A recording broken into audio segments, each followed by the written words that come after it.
Assalamualaikum warahmatullahi wabarakatuh. Perkenalkan kami dari kelompok 3. Di sini kami akan mempresentasikan presentasi dengan judul Formal dan Non-Formal dalam Komunikasi dan Percakapan. Kami terdiri dari 3 anggota. Yang pertama, Lutfian Farhandika dengan NIM 205211249. Yang kedua, Asyifatia Lapis Baharum dengan NIM 205211250. Yang ketiga, dengan Wildan Mustafa dengan NIM 205211251.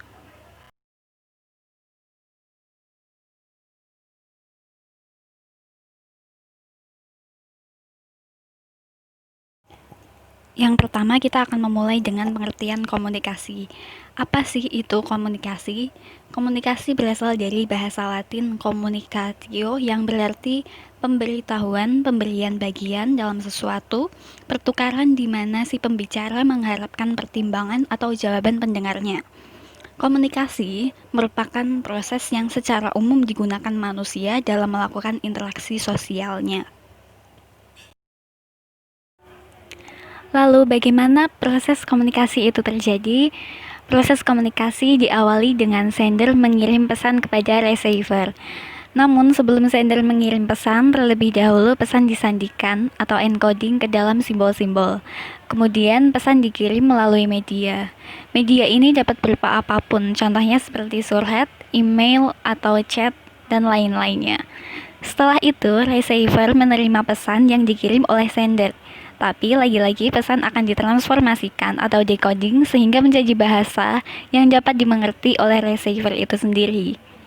Hasil akhirnya diharapkan terjadi respon atau tindakan perubahan sikap pada receiver sesuai dengan keinginan pengirim. Kemudian, respon ini akan menimbulkan feedback atau umpan balik. Hal ini berarti menyatakan bahwa komunikasi terjadi secara dua arah.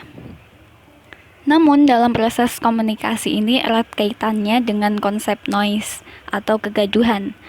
Noise ini terbagi menjadi 4. Yang pertama ada gangguan. Gangguan ini dapat berupa gangguan mekanik dan semantik. Gangguan mekanik disebabkan oleh saluran komunikasi atau kegaduhan yang bersifat fisik. Sedangkan gangguan semantik adalah gangguan yang berkenaan dengan pesan komunikasi sehingga pengertiannya menjadi berubah dari yang dimaksudkan semula. Yang kedua, ada kepentingan. Seseorang hanya akan memperhatikan pesan yang ada hubungannya dengan kepentingannya. Yang ketiga, ada motivasi. Suatu komunikasi dapat berlangsung dengan baik bila pesan yang disampaikan sesuai dengan motivasi dari penerima. Yang keempat, merupakan prasangka.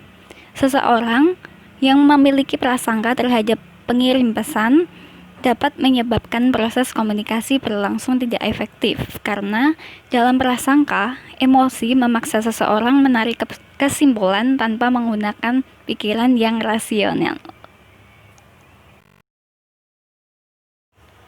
Kemudian kita akan lanjut dengan pengertian percakapan. Dialog atau percakapan adalah pertukaran pikiran antara dua orang atau lebih. Dialog semacam ini juga dapat diartikan sebagai komunikasi yang mendalam, memiliki tingkat dan kualitas yang tinggi, termasuk kemampuan untuk saling mendengarkan dan berbagi pendapat. Komunikasi formal. Kita masuk pada poin yang pertama, yaitu pengertian dari komunikasi formal. Komunikasi formal dapat diartikan dengan komunikasi yang mengikuti rantai komando yang dicapai oleh hierarki wewenang dalam struktur organisasi garis, fungsional, maupun matriks. Akan tampak berbagai macam posisi atau kedudukan masing-masing sesuai dengan batas tanggung jawab dan wewenangnya. Kita masuk pada poin yang kedua. Di sini poin yang kedua yaitu ciri-ciri dari komunikasi formal. Ciri-ciri yang pertama itu banyak dijalankan atau berlangsung dalam situasi formal atau resmi saja. Dan yang kedua, memiliki utamaan seperti terstruktur atau sistematis. Dan yang terakhir, yaitu dominan dilakukan dalam proses kegiatan sosial, kegiatan penyuluhan, dan studi banding serta evaluasi kegiatan. Kita masuk pada poin yang terakhir, yaitu adalah fungsi dari komunikasi formal. Komunikasi formal dapat berfungsi sebagai sarana komunikasi dalam penyelesaian kebijakan dan pemutusan suatu hal yang bersifat resmi. Atau juga dapat berfungsi sebagai alat berkomunikasi pada acara yang bersifat formal. Dikarenakan sifatnya yang terstruktur atau sistematis, fokus, dan lebih efektif serta jelas. Contoh percakapan dalam komunikasi formal. Ketua rapat. Mari kita mulai rapat hari ini. Pertama-tama, saya ingin Anda bergabung dengan saya untuk menyambut Evan Rahman, penjualan area barat daya kami. Evan Rahman. Terima kasih telah menerima saya. Saya menantikan pertemuan hari ini. Ketua rapat. Saya juga ingin memperkenalkan Ultufi yang baru saja bergabung dengan tim. Ultufi. Senang bertemu kalian semua. Semoga kita bisa gabung bersama. Perkenalkan asisten saya Henry. Henry. Senang bertemu dengan kalian semua. Semoga bisa bekerja sama dengan baik. Ketua rapat. Selamat datang Henry. Saya takut Direktur Penjualan Nasional kita aneh tidak bisa bersama kita hari ini. Karena dia sedang berada di Kobe saat ini. Mengembangkan tenaga penjualan timur jauh kami. Yang selanjutnya yaitu komunikasi non-formal. Komunikasi non-formal adalah komunikasi antara orang yang ada di dalam suatu organisasi, akan tetapi tidak direncanakan atau tidak ditentukan dalam struktur organisasi, dan tidak terpaku pada kaidah atau struktur bahasa Indonesia yang baik. Adapun ciri-ciri komunikasi non-formal yaitu 1. Waktu dan tempat tidak menentu. Yang kedua, tidak ada prosedur yang mengikat. Yang ketiga, objek pembicaraan tidak menentu. Yang keempat, bersifat tidak resmi. Dan yang kelima, diwujudkan dalam bentuk tertulis atau lisan.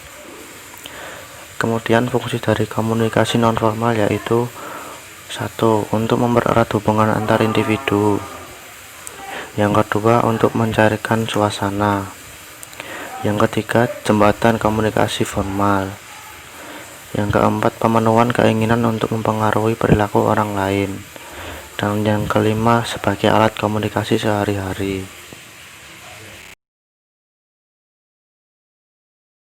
Contoh percakapan dalam komunikasi nonformal. Dimulai dari Adit. Andre, lu lagi di mana? Andre menjawab, gue lagi di kosan, Dit. Ada apa emangnya? Adit, hari ini timnas Indonesia main, lo mau ikut nobar kagak? Di kosan lo kan gak ada TV. Andri menjawab, emang nobar di mana, Dit? Jam berapa? Adit, di kafe biasa tempat kita nongkrong, Dre.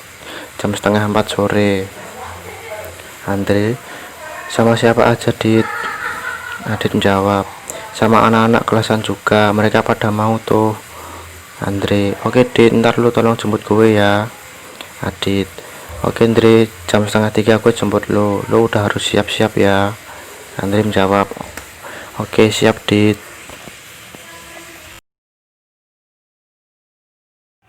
Yang terakhir dari presentasi kami adalah perbedaan komunikasi formal dan komunikasi non-formal.